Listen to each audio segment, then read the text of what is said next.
Bismillahirrahmanirrahim. Assalamualaikum warahmatullahi wabarakatuh. Alhamdulillahirabbil alamin. Allahumma shalli ala Muhammad. Terima kasih kepada para hadirin yang telah bergabung di ruang meeting ini. Insyaallah pada kesempatan malam hari ini kita akan membawakan satu topik ya untuk sama-sama disimak dan didiskusikan ya, direnungkan dan mudah-mudahan juga nanti bisa kita amalkan yang baik-baiknya. Uh, Kegiatan ini adalah kegiatan rutin dari komunitas HSKM untuk pembinaan sekaligus untuk sharing bernama Majelis Homeschooling ya, Majelis Homeschooling setiap hari Ahad malam. Alhamdulillah ini untuk yang di record dan yang menggunakan Google Meet ini sudah yang ketiga ya, sebelum menggunakan Facebook. Jadi kita uh, sebelum menggunakan meeting ini kita menggunakan live siaran di Facebook, tapi karena berbagai pertimbangan jadi kita di Google Meet ya, rekamannya di-upload di YouTube ya. Tapi saat ini masih di unlist ya. Jadi kalau dibuatkan playlistnya setelah kita simak kembali, artinya para peserta yang di dalam grup WhatsApp yang tidak hadir bisa menyimak, kemudian yang sudah hadir pun bisa mendengar kembali gitu ya. Baik, saya untuk kesempatan kali ini coba share screen. Biasanya nggak pakai share screen ya, biasanya langsung.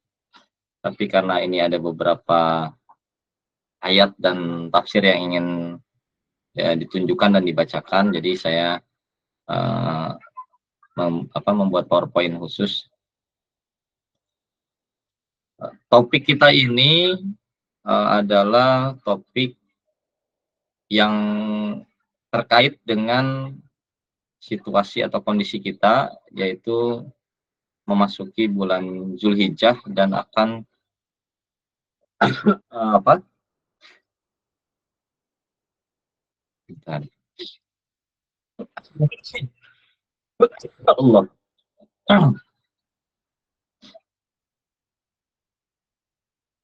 Baik, mohon maaf ada kendala teknis. Kita saat ini persiapan menyambut hari raya Idul Kurban, ya, Idul Adha, dan juga ada perhelatan akbar yaitu haji ya, yang diselenggarakan di tanah suci, dan tentu saja ini adalah sebuah kebahagiaan tersendiri, sebuah momentum dan refleksi dari peristiwa bersejarah ya, sekaligus syariat syariat yang agung ya, syariat yang agung yang memiliki banyak aspek strategis.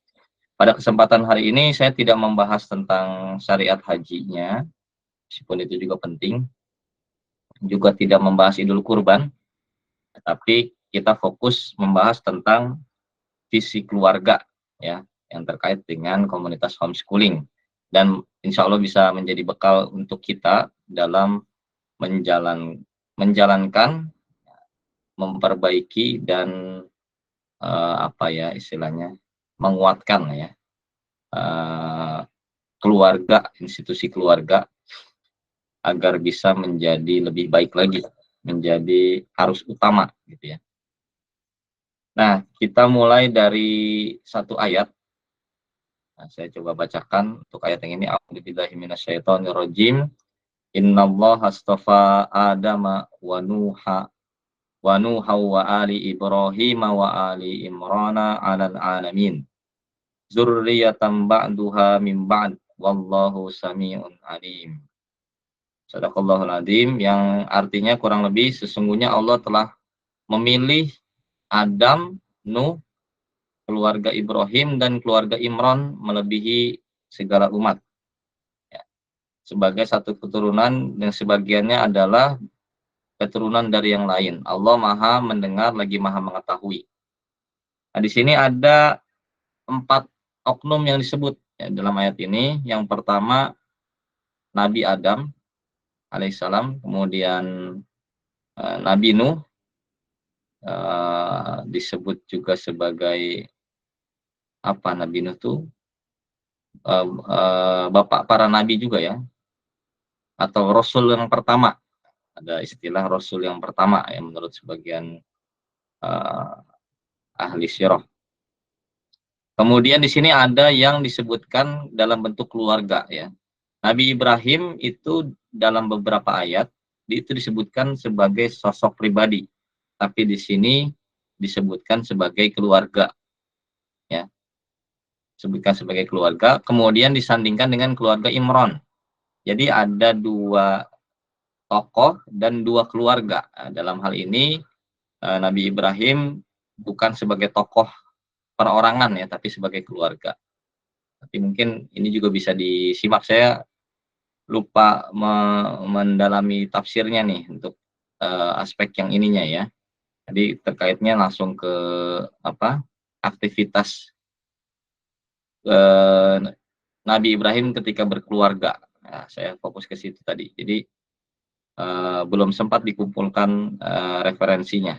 Tapi paling enggak starting point kita di sini, Ibrahim alaihissalam itu sebagai sebuah keluarga. Artinya di sini kita bahas beliau sebagai kepala keluarga ya, sebagai seorang suami dan ayah. Sebelum suami dan ayah, beliau itu sebagai seorang anak, gitu ya, sebagai seorang anak. Jadi kita profiling dulu di sini. Profilingnya Ibrahim itu dari keluarga yang seperti apa. Nah, kita bisa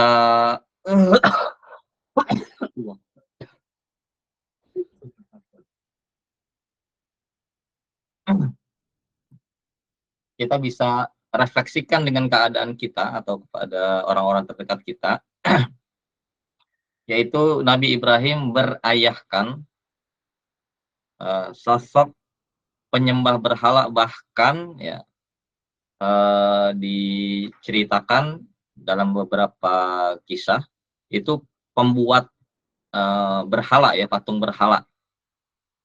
Jadi ayahnya Ibrahim ini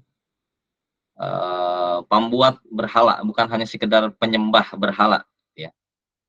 Kita sebut saja dalam bahasa yang sederhana bahwa beliau lahir dari keluarga yang musyrik gitu ya, keluarga musyrik, keluarga yang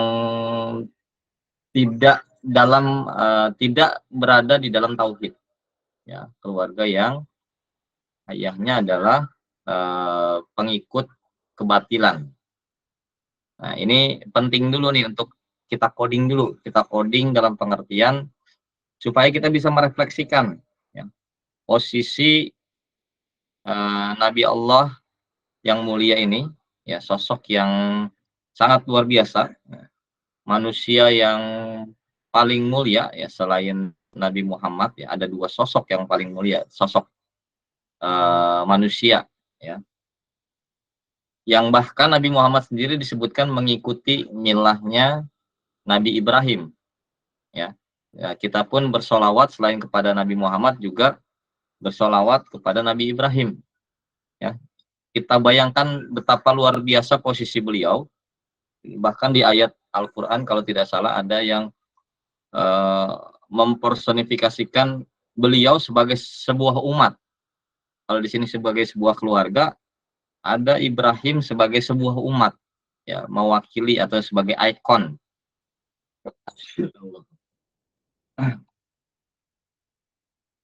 Nah, starting point kita di situ. Jadi Nabi Ibrahim itu dari keluarga yang tidak baik-baik saja, dari keluarga yang tidak ideal, bukan dari keluarga yang solih gitu ya.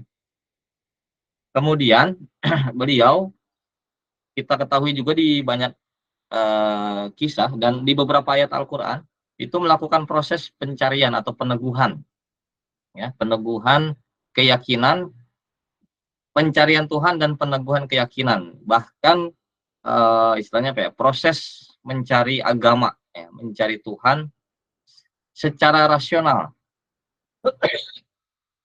Jadi bukan mengikuti agama secara tradisional, ya, atau mengikuti tradisi orang tua kemudian beragama. Tidak beragama dengan agama nenek moyang, tidak beragama dengan agama ayahnya. Nah, jadi ini kita bayangkan ini keluarga kalau boleh dianalogikan sekarang ini, beliau ini berarti mualaf gitu ya, dari keluarga yang non-Islam gitu ya, dari keluarga nonis, bahkan, petinggi, agama lain gitu loh ya, agama selain Islam. Ya, dari petinggi, agama lain, kemudian beliaunya itu mualaf gitu loh ya, login login kalau bahasa sekarang. Allah, lagi agak pilek, maaf. Nah, starting point-nya sudah kita dapatkan, sehingga kita bisa merefleksikan, eee, perjuangan beliau dan posisi keresahan beliau ya, atau orang menyebutnya kerisauan ya. Beliau melihat di sekeliling beliau adalah kemusyrikan, di sekeliling beliau adalah kerusakan, ya, di sekeliling beliau atau beliau menyendiri ya, terasing dengan keyakinan dan agama beliau ya. Bahkan di keluarga ya, beliau terkucilkan. Ya. Tapi di sini, yang kedua setelah starting point tadi, ya poin awal kita sudah mulai, kemudian kita lanjutkan pada poin yang berikutnya, bahwa beliau melakukan proses, potong generasi ya, atau mewujudkan konsep keluarga yang baru. Jadi dari nol nih, ya untuk kita yang belum punya keluarga ideal, ya ayah bunda sekalian yang belum punya keluarga ideal atau orang tua yang belum ideal, atau orang tua yang belum islami, belum syar'i, orang tua yang belum hijrah. Ya, ini bisa kita refleksikan bahwa Nabi Ibrahim pun mulai gitu ya. Mulai dari nol ya. Bahkan mulai dari pencarian Tuhan. Di sini nanti kita itibarkan dengan eh, keluarga Imron ya, nanti di bagian akhir kita coba itibarkan dengan keluarga Imron. Sekarang kita fokus dulu ke apa yang dilakukan Ibrahim sebagai sosok keluarga gitu ya, sebagai sosok keluarga.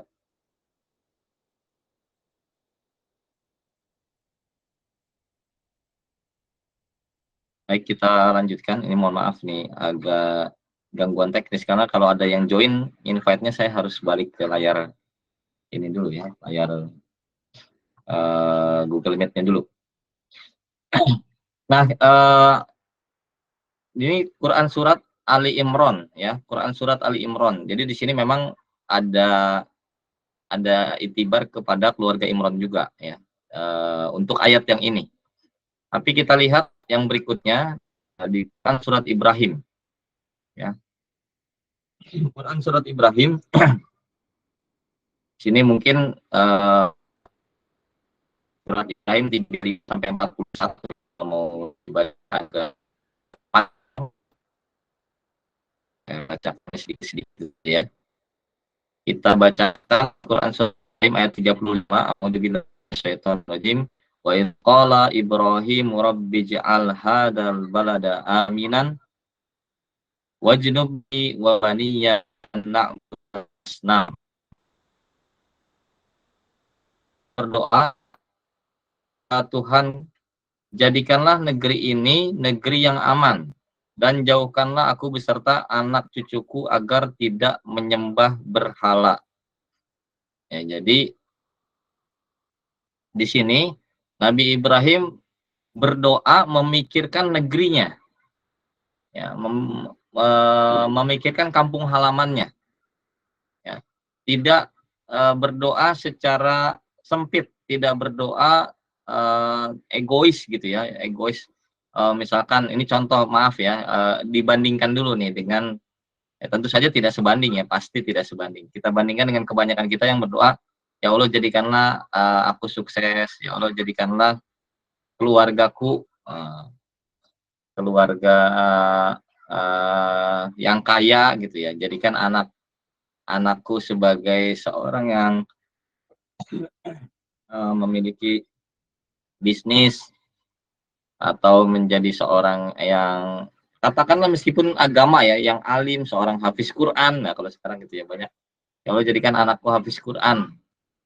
Tapi ternyata kita lupa atau kebanyakan kita sering menganggap kita tuh hidup tidak terkait dengan lingkungan sekitar, tidak ada ekosistemnya ya.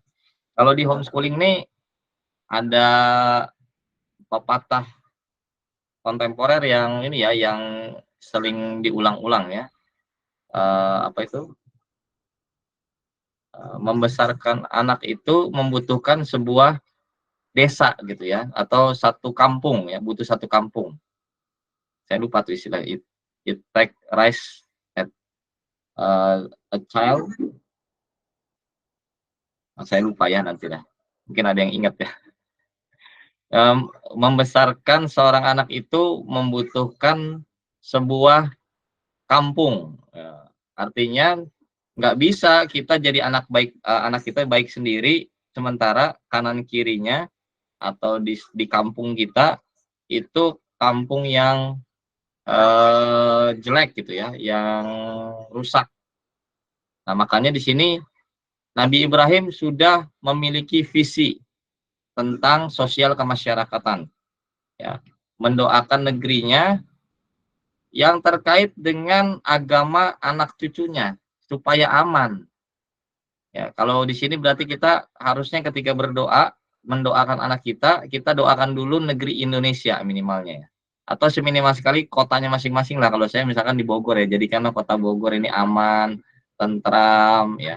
Ini kan ada makna di baliknya supaya nyaman untuk belajar dan bekerja, supaya bisa menjalankan aktivitas belajar dan bisnis dengan tenang. Nah, itu kan makanya harus didoakan negerinya juga, gitu ya. Kemudian di sini fokus agar anak cucunya tidak mengikuti agama atau tradisi yang syirik, yang jahil. Ya. Di sini sebetulnya ada kontranya nih, berarti tidak ikut atau kembali kepada agama nenek moyang. Ya, dalam hal ini kalau direfleksikan ke starting point kita awal tadi, ya. Nah, di sini saya coba ambil referensi dari tafsir Al-Wajiz dan Al-Muyassar ya. Di sini ditafsirkan oleh Syekh Wahbah Zuhaili, ingatlah wahai Nabi ucapan doa Ibrahim. Ya Tuhanku, jadikanlah negeri Mekah ini aman selamanya bagi siapa saja yang ada di dalamnya dan dari manusia ya. Bagi siapa saja yang ada di dalamnya dari manusia, pepohonan dan binatang buruan. Jauhkanlah aku dan anakku dari menyembah berhala yang tidak memberi mudarat dan manfaat. Kemudian di tafsir Muyassar di Kementerian Saudi Arabia ini, dan ingatlah wahai Rasul ketika Ibrahim berkata. Jadi di sini yang diingatkan Nabi dan Rasul ya, ketika berdakwah atau menyampaikan risalah diingatkan dengan kisah Nabi Ibrahim. Ya, berarti ini pembicaraannya untuk Nabi Muhammad ketika itu ya. Ketika Ibrahim berkata untuk memohon kepada Tuhannya setelah menempatkan putranya Ismail dan ibunya yakni Hajar untuk tinggal di lembah Mekah. Wahai Tuhanku, jadikanlah Mekah negeri yang aman, yang setiap orang di dalamnya merasa aman. Jauhkanlah aku dan anak-anakku dari penyembahan berhala-berhala. Nah, itu di ayat 35. Kemudian di ayat 36-nya, di ayat 36, bentar. Di ayat 36,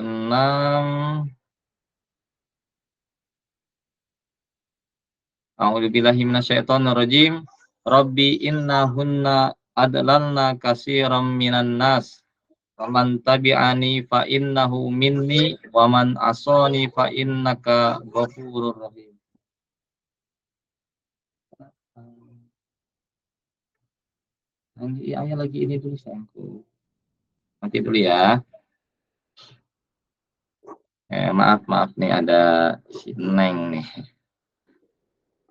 Ya Tuhanku, sesungguhnya berhala-berhala itu telah menyesatkan kebanyakan dari manusia. Maka barang siapa yang mengikutiku, maka sesungguhnya orang itu termasuk golonganku. Barang siapa yang mendurhakaiku, maka sesungguhnya engkau maha pengampun lagi maha penyayang.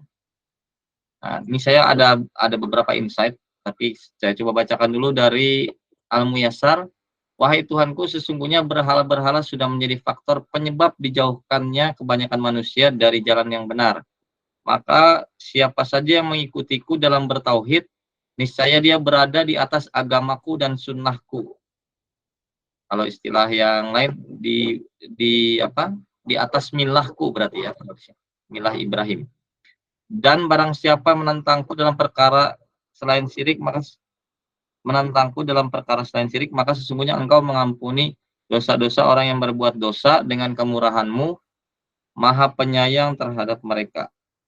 Engkau memaafkan siapa saja yang engkau kehendaki dari mereka.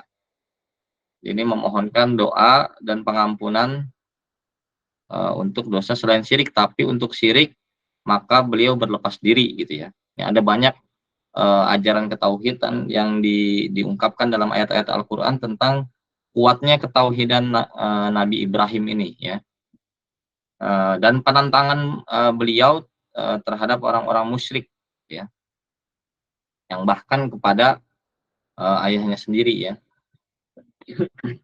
Dari tafsir Al-Wajiz, Syekh Wahbah Zuhaili di sini menyebutkan, wahai Tuhanku, sesungguhnya berhala-berhala itu menjadi sebab kesesatan banyak orang dan mereka yang mengikutiku dalam Islam, tauhid dan tidak menyembah berhala.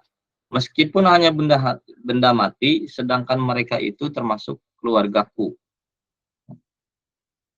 dan orang yang menentangku. Jadi berhalanya itu tidak punya kuasa, tapi banyak orang yang mengikutinya, bahkan dari keluarga Nabi Ibrahim sendiri ya. Namun mereka tidak memeluk agamaku. Nah, ini keluarganya disayangkan tidak memeluk agama Islam dan tidak mengikuti ajaran tauhid. Sesungguhnya engkau adalah zat yang maha pengampun bagi orang yang bertobat dan maha pengasih bagi orang yang berserah diri dan memperbaiki diri.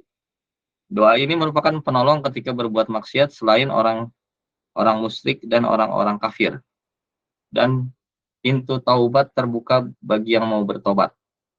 Nah, ini penjelasan dari tafsir ya. Nah, di sini ada sedikit insight yang saya dapatkan ketika membaca atau mentadaburi urutan ayat ini ya. Dari yang ayat sebelumnya di 35 kemudian ke 36. Kalau kita melihat urutannya dan kisah yang tadi di awal sudah dijelaskan, di sini yang saya sebut tadi potong generasi atau membangun generasi baru, Nabi Ibrahim sedang membangun generasi yang baru, membangun arus baru, membangun mazhab baru, membangun aliran baru gitu ya. Yang nantinya jadi sebuah milah. Ya, milah itu menurut sebagian pakar itu artinya agama dalam konteks tradisi. Ada tradisi baru yang dibangun oleh Nabi Ibrahim. Dan di sini beliau mengajak kepada tanda kutip ya ini, mengajak kepada dirinya supaya bergabung karena beliau sendiri sudah ini ungkapan mungkin harus dicek nanti ya oleh pakar bahasa nih ya, nahwu sorofnya. Bisa nggak ini ungkapan ini disebut ketika mengajak kepada diri sendiri ini posisinya apakah beliau sudah sangat yakin atau karena merasa sendiri ya ketika itu sebagai satu-satunya orang yang bertauhid, artinya mengajak kepada diri sendiri, mengajak kepada Nabi Ibrahim berarti mengajak kepada agama Allah. ya. Makanya di sini beliau ungkapkan sendiri mengikuti diriku, bukan mengikuti uh, biasanya mengikutimu gitu ya, mengikuti ajaranmu atau mengikuti petunjukmu. Biasanya diarahkan kepada Allah gitu ya. Nanti silakan ditadaburi. Tapi kalau dari sini atau ditanyakan kepada ahli tafsir ya, yang saya dapat insight di sini memang secara proses karena kita pendekatannya homeschooling ini, ada keluarga dan ada tradisi baru. Dan kita ajak orang-orang supaya mengikuti kepada tradisi yang baru ini, ya bergabung. Ada semacam asobiah. Asobiah ini nanti hukumnya kan ada dua ya. Kalau yang masih sesuai dalam syariat itu asobiah itu tidak masalah karena itu fitrah manusia. Tapi kalau dia sudah menyimpang, maka asobiah ini tercela, gitu ya. Asobiah ini rasa berkelompok ya, rasa keakuan atau paham kekelompokan. Ya, di sini mengajak kepada diri sendiri. Nah, ini insight-nya justru kalau saya ngelihat di sini ada situasi uh, yang situasi di balik doa ini gitu ya. Kenapa kalimatnya mengikuti diriku gitu ya. Tapi tetap dikaitkan dengan Engkau yang Maha Pengampun dan Penyayang. Karena ketika membangun golongan ini agak berat karena gimana ya? Di lingkungan yang saya banyak temui atau selama perjalanan hidup saya ini, kan orang mengajak kepada kelompok atau kepada diri sendiri, itu kadang-kadang membuat orang jadi menyempal gitu ya. Tapi karena di situasi Nabi Ibrahim ketika itu ya mengajak kepada agama gitu ya. Yang bisa kita tarik pelajarannya adalah kita ingin membentuk arus keluarga yang baru. Ya. Dalam konteks keluarga, kita tidak mengikuti tradisi yang kita mengikuti tradisi keluarga tua atau ayah kita. Tapi kita bangun yang baru, berarti ini mengikat kepada anak dan cucu. Artinya kita yang akan jadi patron, ya, penyebutan keluarganya. Nah, suka ada nih keluarga kan pertemuan keluarga siapa, Bani siapa gitu ya disebut ya.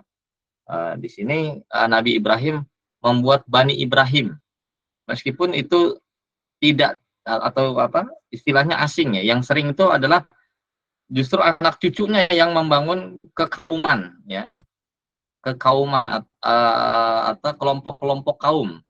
Kan disebut nanti ada Bani Ishak yang terhubung ke Ismail, kemudian Bani Ismail yang terhubung ke suku Quraisy nantinya pada Nabi Muhammad ya, dari Bani Ismail, keturunan Ismail yang itu juga berkelompok mengidentifikasi dan mempersonifikasi identitas keluarga dengan ajaran tertentu. Di sini bahkan ada juga hikmah yang ini masih perlu elaborasi ya.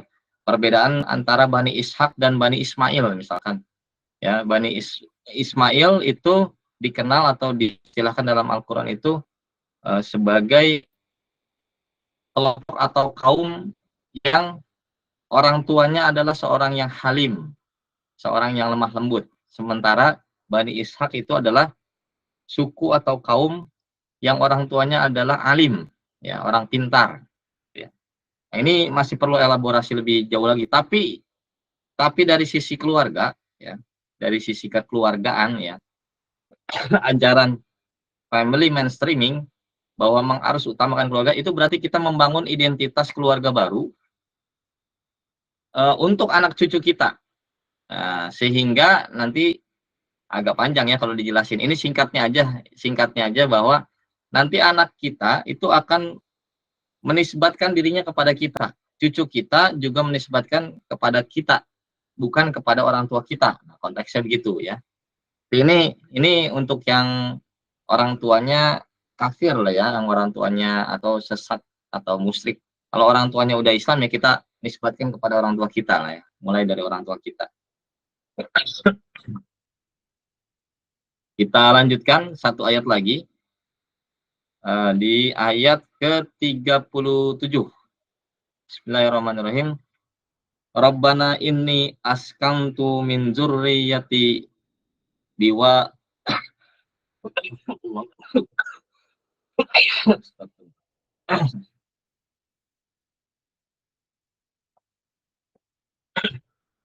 A'udzubillahi minasyaitonir. Rabbana inni askantu min dzurriyyati biwadin ghairi dzi zar'in 'inda baitikal muharram. Rabbana liyuqimus shalah faj'al afidatan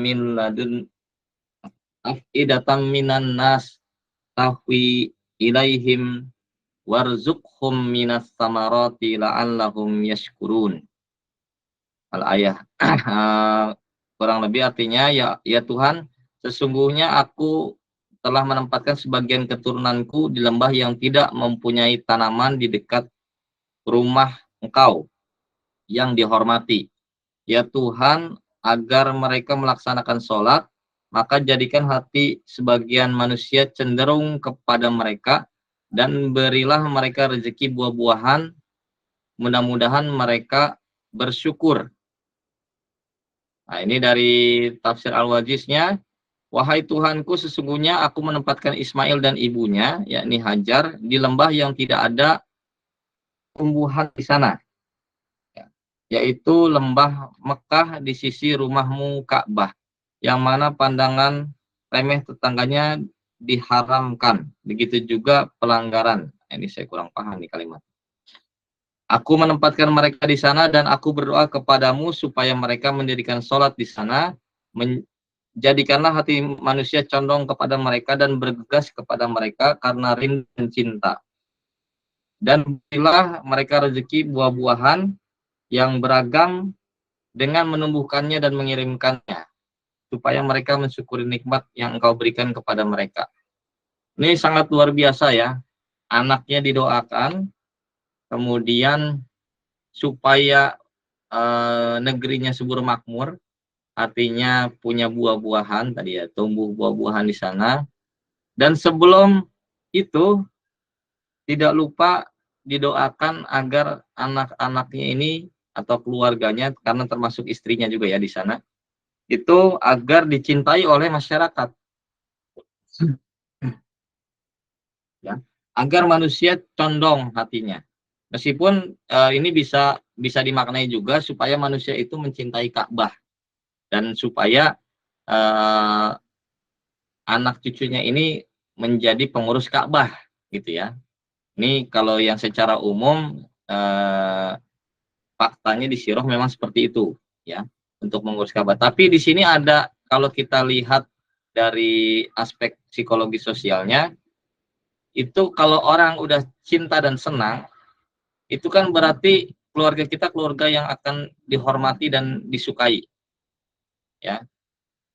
Kita tempatkan satu nih kalau dari sisi keluarga ya, ini seperti proses kalau di zaman kerajaan-kerajaan di Nusantara itu, kalau seorang penguasa atau seorang tokoh menempatkan anaknya di satu tempat, kemudian disiapkan atau diperkenalkan sebagai seorang pemimpin, sebagai seorang pemimpin, sehingga nantinya anak-anak ini akan menjadi penguasa atau menjadi tokoh di tempatnya, dan yang lain akan condong ya, mencintai mereka gitu ya. Ini posisinya dibuatkan sebuah kabilah baru ya di satu tempat, dan ini juga ada makna hijrah di sini ya. Ada makna hijrah dan ada makna pemisahan juga ya, terpisah dari tempat keluarga besar ya, terpisah dari keluarga besar. Karena apa? Nggak kondusif kalau di keluarga besar. Jadi ini bukan sekedar pindah ke tempat yang tidak yang tandus, yang tidak ada makan. Maksudnya nih, kalaupun harus pergi dari keluarga besar, meskipun kakek neneknya itu adalah pembesar masyarakat ya, tokoh di suatu kaum, Ibrahim itu nggak mau Hajar tinggal di mertua lah ya, lingkungan mertua, atau anaknya itu dekat dengan kakeknya, karena lingkungannya tidak cocok ya, tidak islami ya, lingkungannya lingkungan sesat dan jahil gitu ya.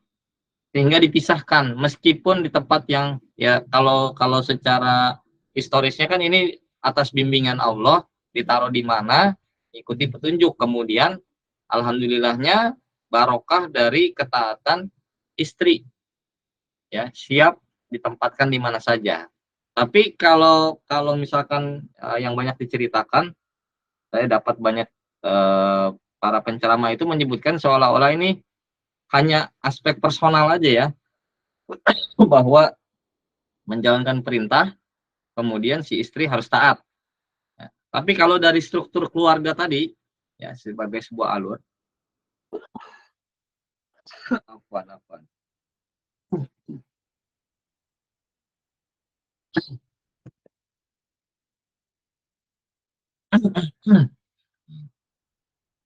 Lagi ini terserang tenggorokan nih.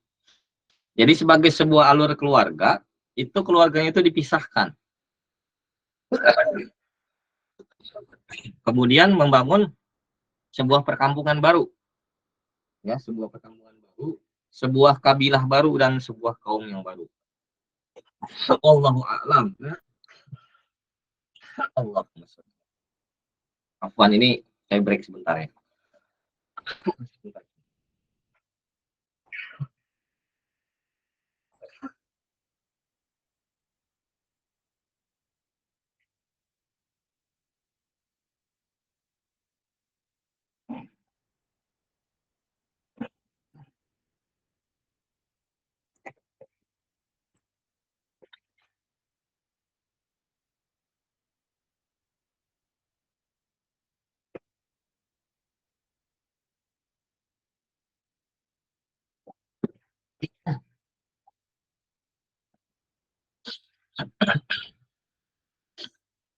Insya Allah lagi dapat ujian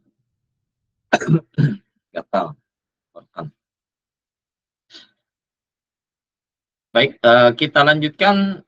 Tadi sudah selesai masalah alur perjalanan keluarga. Meskipun itu nanti silakan ayah bunda sekalian, rekan-rekan bisa mentadaburi sampai ayat 41 ya, untuk dipelajari, dibaca tafsirnya, kemudian direnungkan, direfleksikan kepada kondisi kekinian ya. Yang jelas di sini adalah doa-doa, doa itu permintaan, permohonan dan harapan dari sosok seorang kepala keluarga ya, untuk membangun keturunan atau generasi yang baru ya, membangun sebuah tata keluarga yang baru, keluarga yang dihormati sebagai keluarga yang bertauhid, sebagai sebuah pemimpin dari sebuah kaum ya, dengan alur yang seperti tadi gitu ya, alur yang seperti tadi. Nah, doa Nabi Ibrahim ini banyak ya. Kemudian argumen kisah menceritakan kekokohan keyakinan beliau dan beberapa pandangan-pandangan prinsipil dari Nabi Ibrahim ini ada tersebar di banyak ayat Al-Qur'an ya. Kisah yang selanjutnya, tapi ini sekilas saja, mungkin karena saya tidak fokus membahas kurban ya. Nanti mungkin banyak di tempat lain kajian tentang kurban, yaitu ketika anaknya sudah berhasil tumbuh sampai dewasa atau menjelang balik ya. Sebagian pendapat menyebutkan ini masih belasan tahun.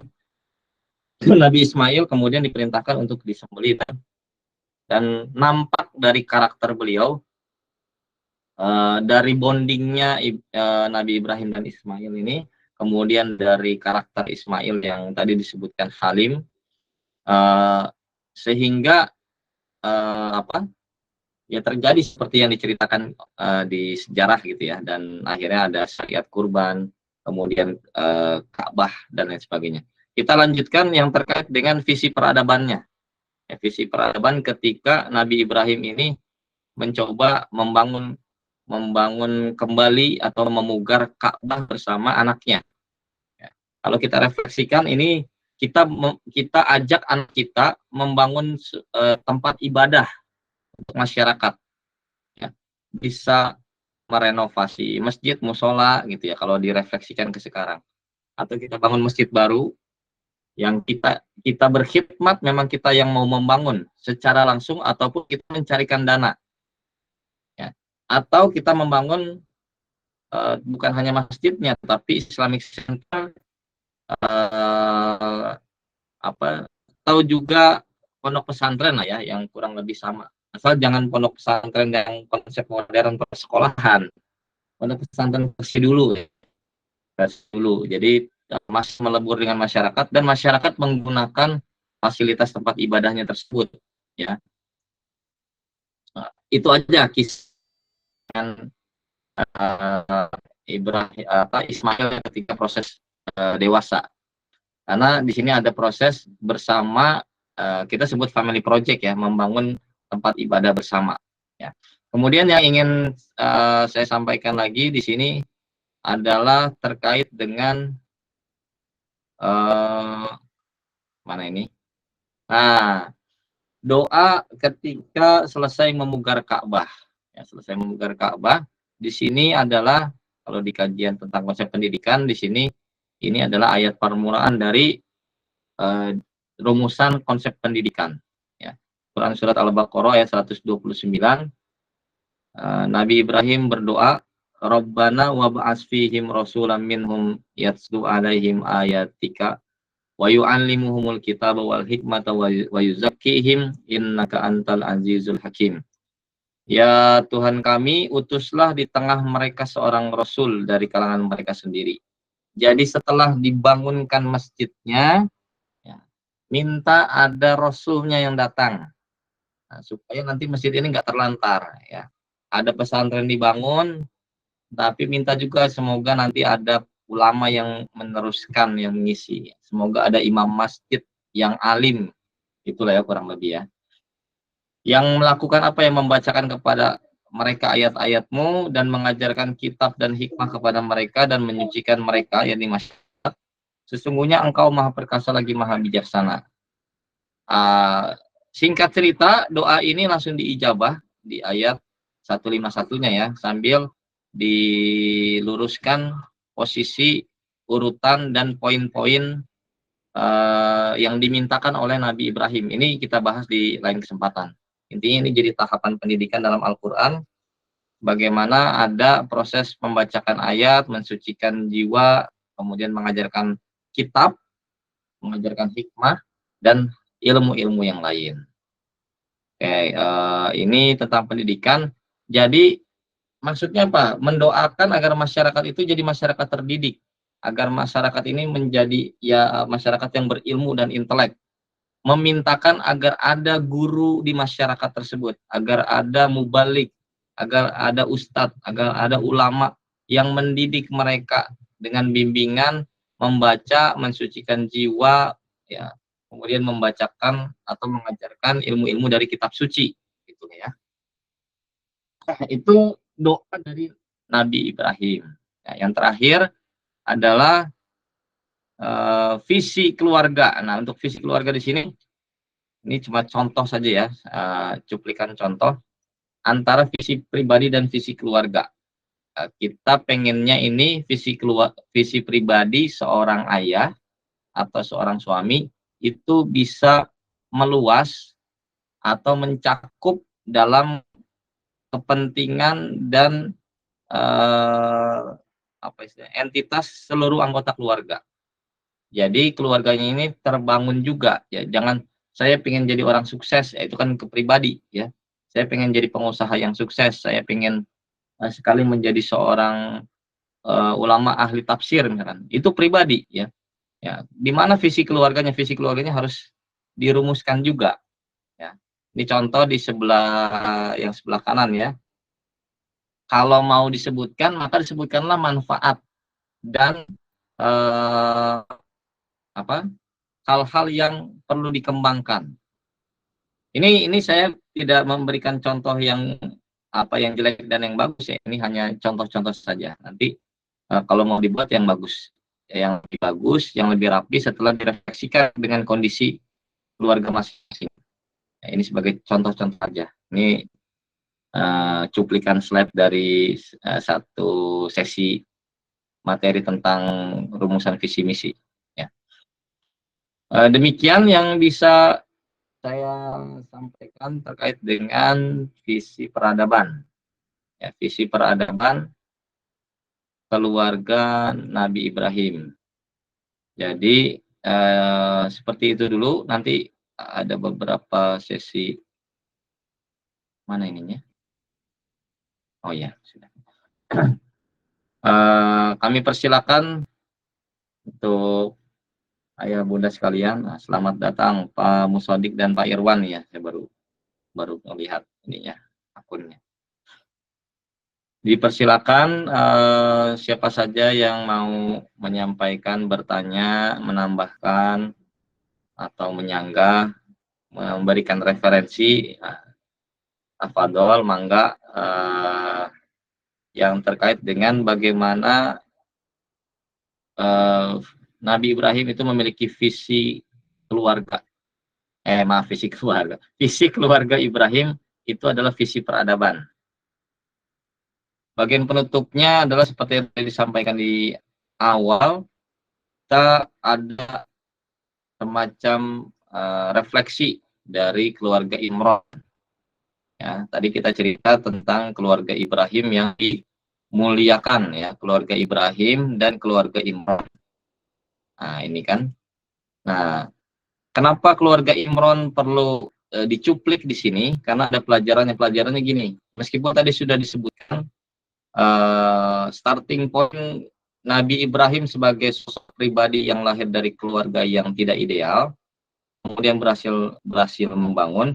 Ada sebagian opini atau apa ya, semacam apa nih, keluhan gitu ya dari teman-teman atau semacam apa ya, guru tuan kali ya.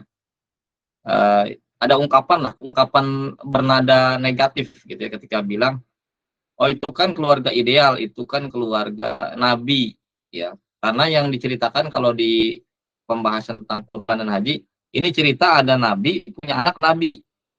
Itu ya, starting pointnya dari Nabi Ibrahim, ya, bapak para nabi, anaknya nabi, ya, orang-orang mulia semua nih. Terus cerita tentang hubungan dengan istrinya, dengan anaknya, kemudian gimana anaknya sangat taat sekali. Nah, itu terlalu ideal ya, sosok keluarga yang terlalu ideal yang sulit untuk ditiru. Nah, jadi bukan hal yang bisa di apa namanya? Bukan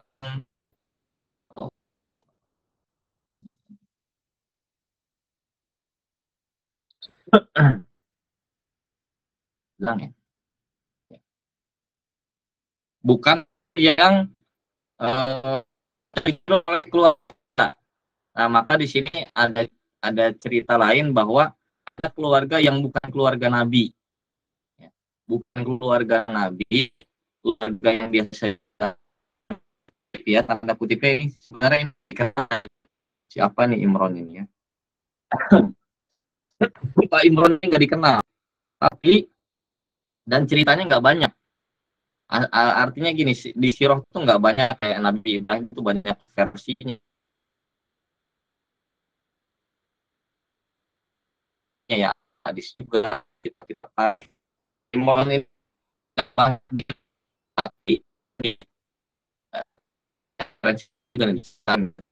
ini siapa, keluarga yang mulia, ya,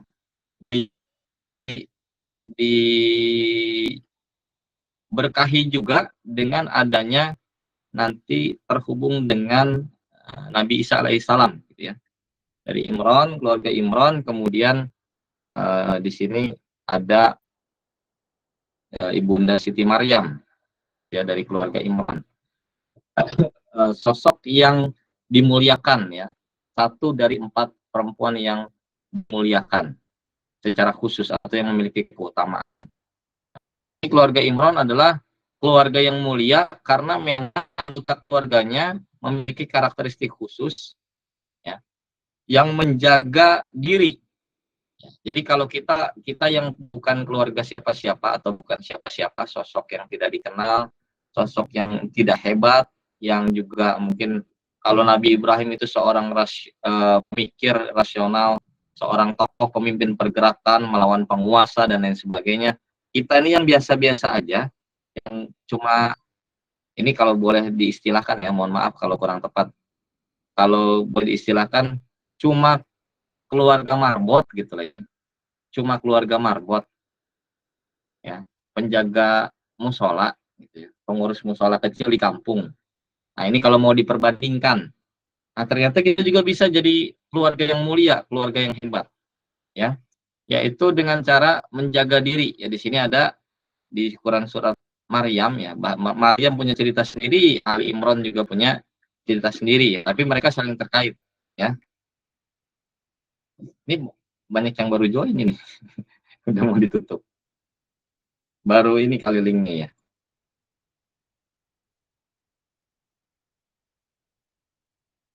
Ya baik, terima kasih Bu Silvi, nanti di rekaman.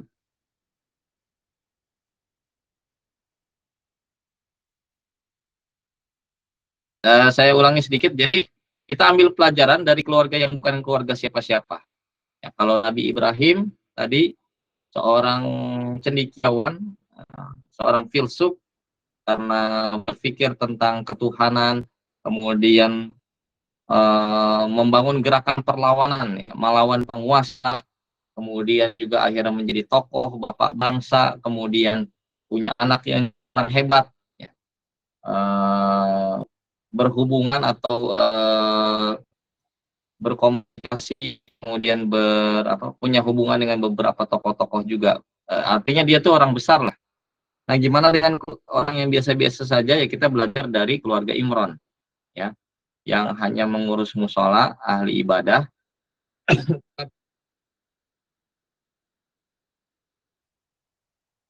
Ya, tadi ada empat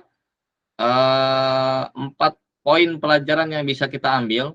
Kita eh, berusaha meniru keluarga Ibrahim dengan meniru pola keluarga Imron, gitu ya. Karena apa? Karena kalau kita bisa ya kita tiru semuanya seperti yang dilakukan oleh Nabi Ibrahim. Tapi kalau tidak, kita bisa ngambil itibar dari yang versi yang bukan tokoh atau bukan siapa-siapa, ya. Tidak bermaksud mengkerdilkan atau menjelekkan salah satunya, tapi di sini memang ada perbedaan grade gitu ya, ada perbedaan grade antara sosok Nabi Ibrahim dengan keluarga Imron gitu ya, dan kita bisa mengambil semuanya ya, artinya apa yang mana yang bisa kita ambil gitu ya. Itu saja mungkin yang bisa saya sampaikan untuk kesempatan malam ini gangguan koneksinya lumayan parah ini, saya keluar nggak sadar tadi.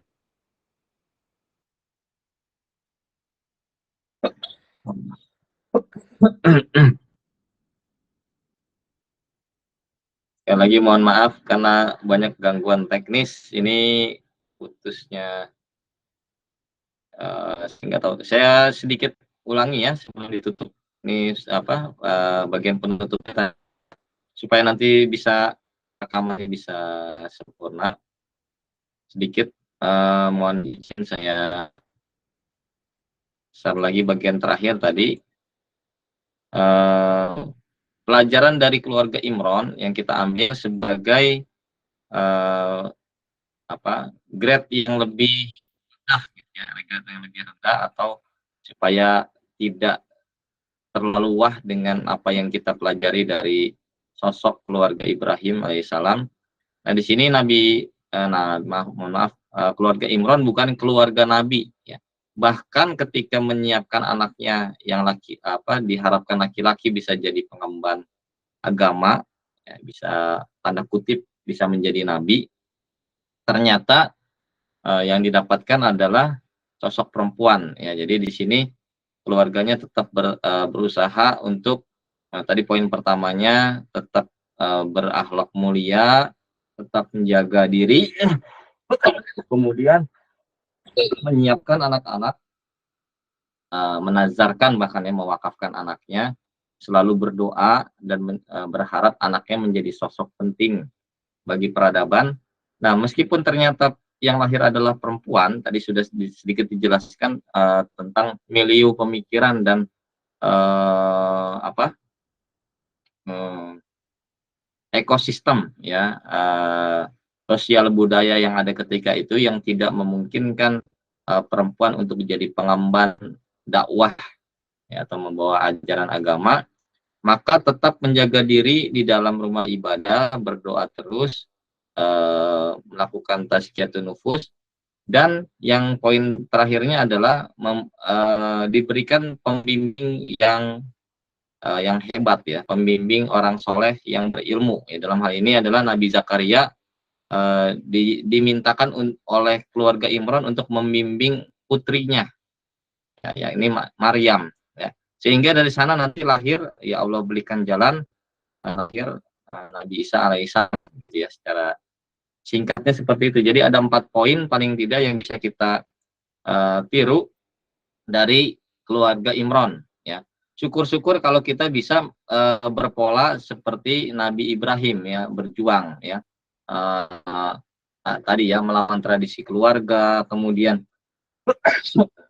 membangun ajaran yang kuat, kemudian mengumpulkan masyarakat atau anak keturunan kepada dirinya sendiri untuk mengidentifikasi, untuk melakukan pembedaan dengan budaya lain ya, budaya asing. Kalau bisa kita seperti itu, kalau tidak bisa ya kita yang level yang agak di bawahnya. Demikian kurang lebihnya mohon maaf.